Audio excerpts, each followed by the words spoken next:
Drop it.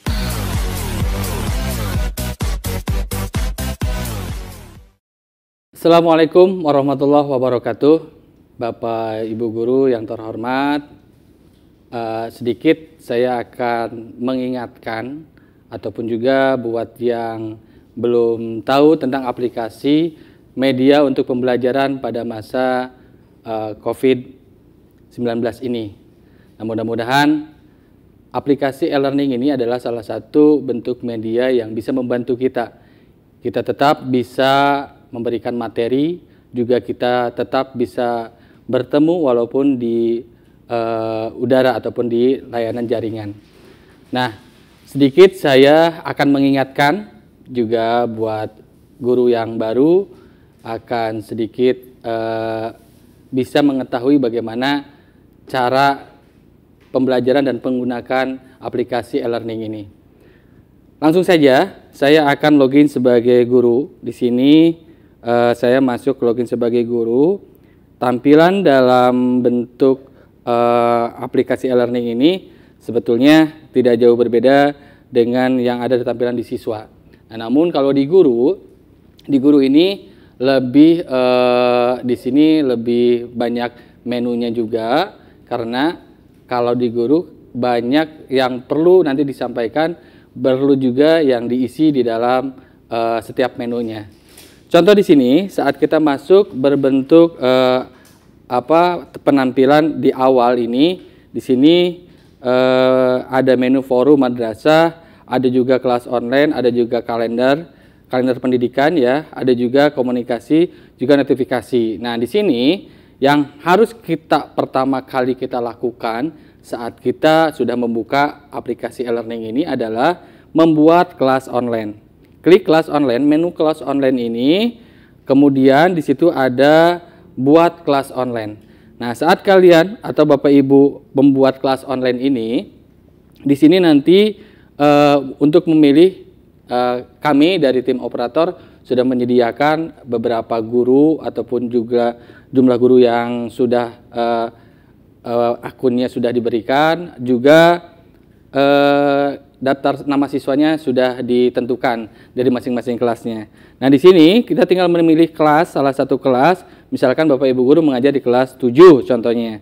Klik kelas 7, kemudian klik rombelnya, pilih, misalkan Bapak Ibu mengajar di kelas 7A, misalkan klik 7A. Kemudian nama kelasnya, mohon di sini biar tidak membingungkan untuk siswanya, diberikan ada tambahan, karena ini bisa diklik manual ya, di kolom ini bisa ditambahkan mata pelajarannya, karena nanti siswa itu kan banyak. Kalau misalkan Bapak Ibu hanya menulis 7A, 7B, 8A, 8B, mereka bingung, ini mata pelajaran apa, ini siapa gurunya. Nah, kalau misalkan kita tentukan mata pelajarannya, contoh 7A matematika, 8A matematika, 9A matematika. Nah, anak itu pasti akan secara langsung fokus kepada kelasnya. Nah, sehingga tidak membingungkan untuk para siswanya. Kemudian deskripsi bisa dibuat dengan apa, kelas bermutu, kelas kelas pintar ataupun yang lainnya. Silakan untuk deskripsi dibebaskan ya. Kemudian mata pelajaran, tinggal memilih mata pelajaran sesuai mata pelajaran yang Bapak Ibu pegang ya. Tinggal pilih salah satu, karena mata pelajaran ini udah saya isi by system, jadi sehingga mata pelajaran yang udah disediakan di sana sudah semuanya dimiliki oleh Bapak Ibu.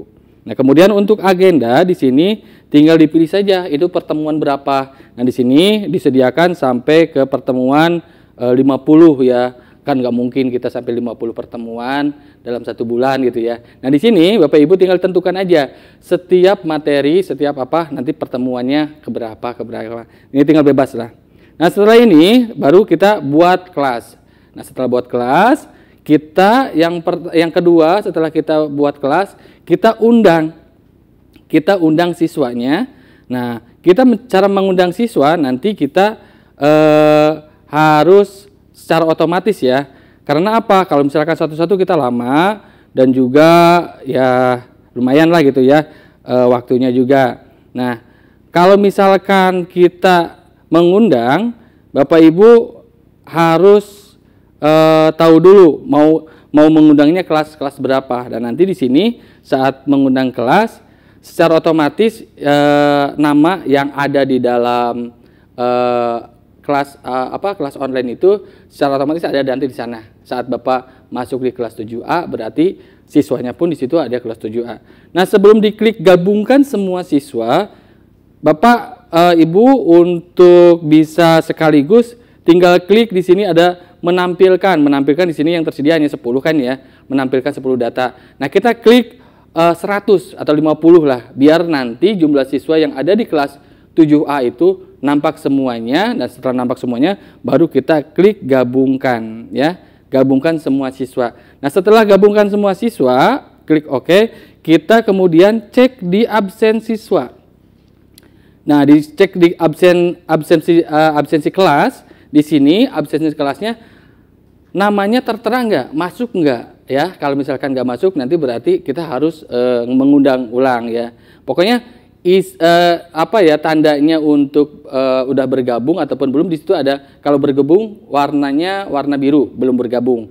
Kalau merah warnanya sudah bergabung ya. Nah, nanti di sini ada untuk menampakkan absen, rekap semua kelas, di situ semuanya ada ya. Nah, setelah absen ternyata sudah masuk siswanya, baru kita menyiapkan bahan ajar ya.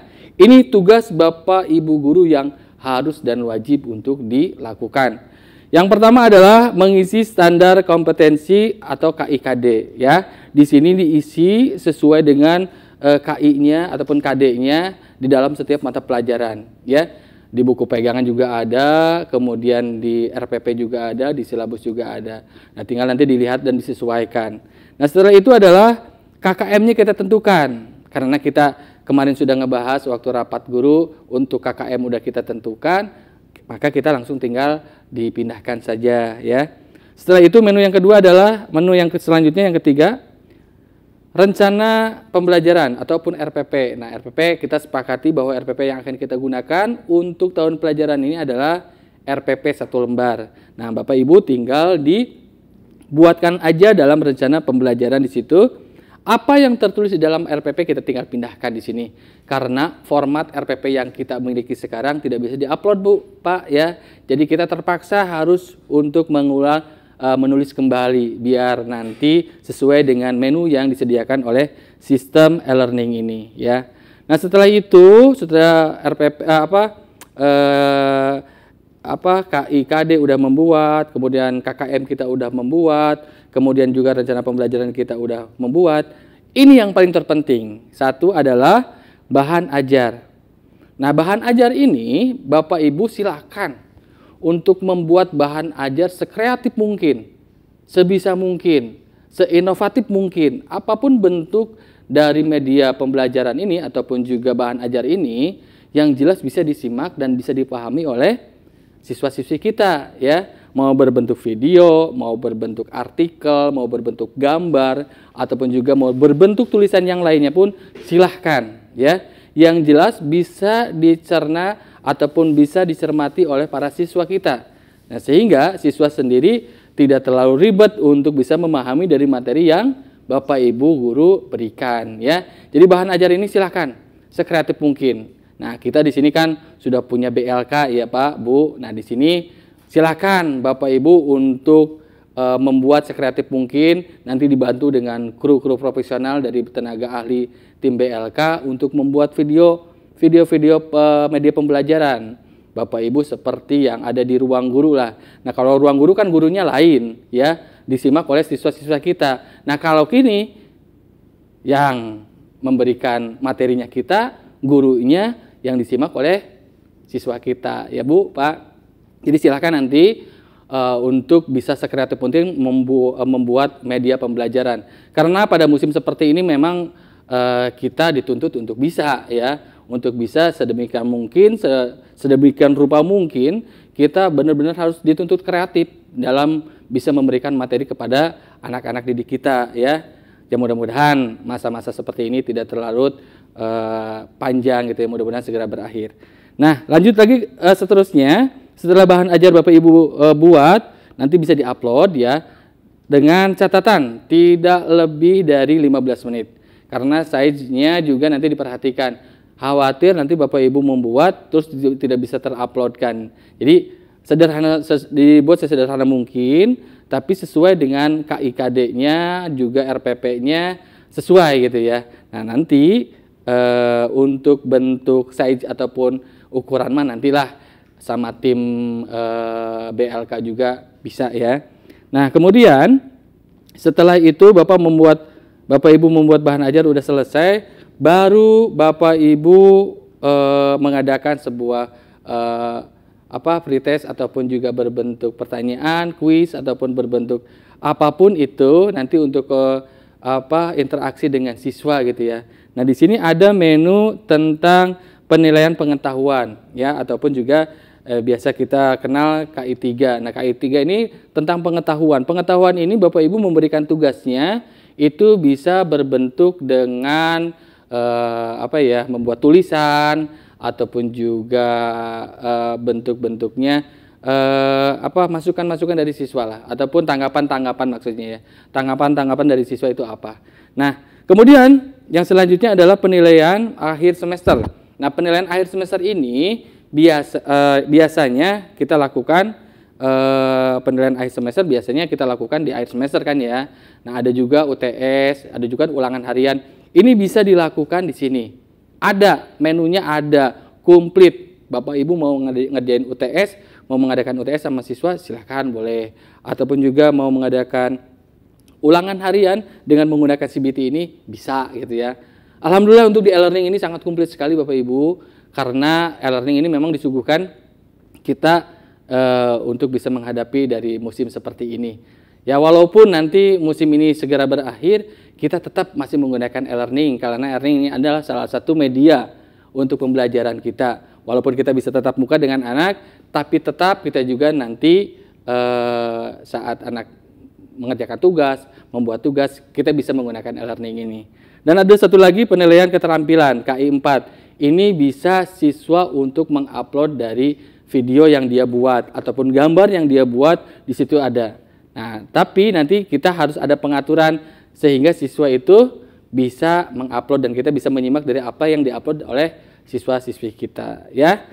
Baiklah Bapak Ibu guru, mungkin itu untuk sementara yang bisa saya berikan berbagi untuk menjelang tahun ajaran baru ini. Semoga sedikitnya bermanfaat buat kita dan kita tetap bisa berkomunikasi dengan siswa lewat aplikasi e-learning ini ya. Sambil berjalan nanti kalau misalkan ada pertanyaan ataupun apapun, nanti kita berdiskusi bareng di kantor ataupun di kelas ataupun dimanapun ya. Terima kasih sedikit dari saya. Assalamualaikum warahmatullahi wabarakatuh.